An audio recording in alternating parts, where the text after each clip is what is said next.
I've been very lucky. Melanie's been with me 18 years. Jill is a VA who works for me 25 to 30 hours a week. She's been with me now going on 12 years. We got great staff, great people. Are you one of the principals of the company? I work for Huff Realty, which is a Warren Buffett home services company. Oh, okay. I run like he needs another office. Yeah, so I mean, it's we're a large independent base is what we are, and I run a team inside that company. Because of health issues, I'm not able to get out and show the houses like I used to and everything. I still list homes, I still show homes, just not as many showing homes.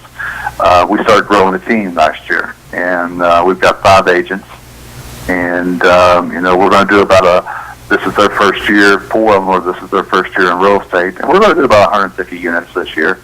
Our goal for next year is 273. We're looking for everybody to really pounce up. My goal for next year is to close 100 myself, and then the team's going to close 173. And, we're making changes. This written plan of attack, I mean, it's very important. We brought in Linda McLean, who is a coach, and Ray Jean, one of her coaches, and we brought them both into our team to do business planning and to get on the same thing. One thing, it was a full one day. It was about a 10-hour day.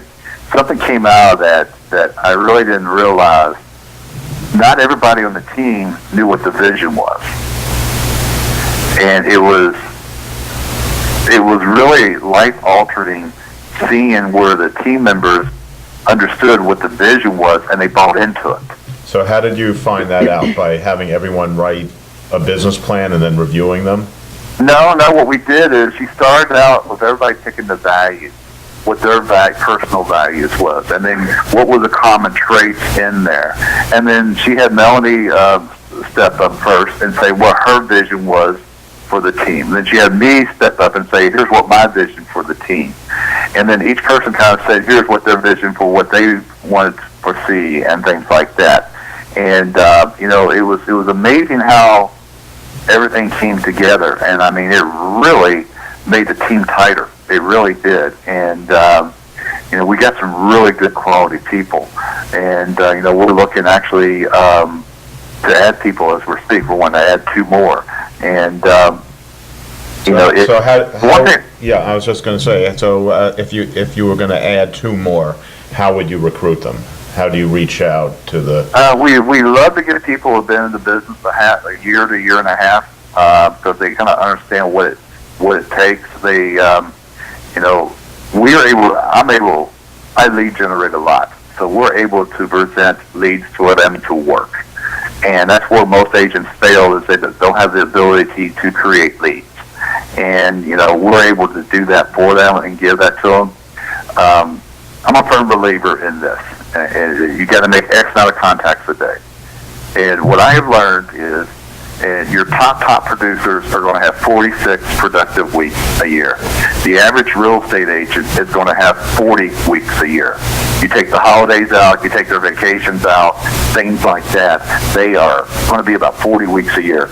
So if you take 20 contacts a day, I'll break down what a contact is in a second, but 20 contacts a day, 5 days a week, that's 100 contacts in a week. Times 40 weeks, that's 4,000 contacts that year. They will close 1%. That's what your number is. I've tracked this since '89. The people you talk to about real estate, you will close 1%. So that's 40 units. So what's your average sales price? What's your average check to you? So that the average check to you is $5,000. Well, that's 40 times 5,000. That's 200,000 GCI, gross commission income, to you as the agent. If your average check to you is 2,000, well, then that's going to be 80,000. Now, what is a contact? Well, a contact is 5 of those contacts need to be your sphere of influence and past clients. If somebody's going to come to work for us, they're going to have 200 people, sphere of influence. And they need to have the emails, they need to have the phone numbers there. And if they don't have 200, we sit down with them and show them how to get it up to 200. 5 of those needs to be buyers, okay? You should be working with at least 5 A and B buyers. You categorize your buyers as A, B, C. A, buy today. B, wants to buy today, but they're waiting on a house to sell. They're waiting on a divorce to finalize. C is everybody else. So you need 5 sphere of influence past clients you're going to contact today.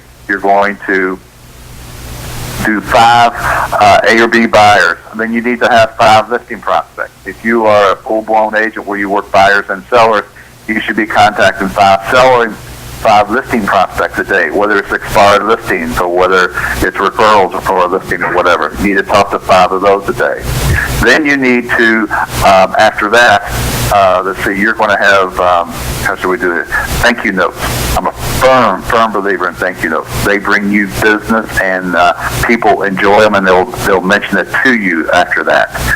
There's all different ways of prospecting there, but 20 contacts a day, 5 days a week is 100 for a week. 40 weeks at 4,000 contacts, you will close 1%. That is 40 units. Those 20 contacts a day is 2.5 hours of work. No more. Max 2.5 hours of work. If you just sit down and you focus. That's where real estate agents have a problem. They got too many distractions, the coffee pot, gossip hounds, whatever. They need to sit down and focus for 2.5 hours. Do that. Do your appointments. Work 5.5 days a week. And you can make a good living and have a great life. Does it matter where they work? Can they work at home, or do they have to come to the office? It depends on the discipline of the person. Some people can work from home. I personally am not one of those people. I live in a pretty good sized townhome. I got a 2,400 square foot townhome. When I walk across my garage floor, that is my moat. I shut it down. If I'm going to talk to somebody about business in my house, I will walk out on the deck or I will walk outside. I do not do business in my house.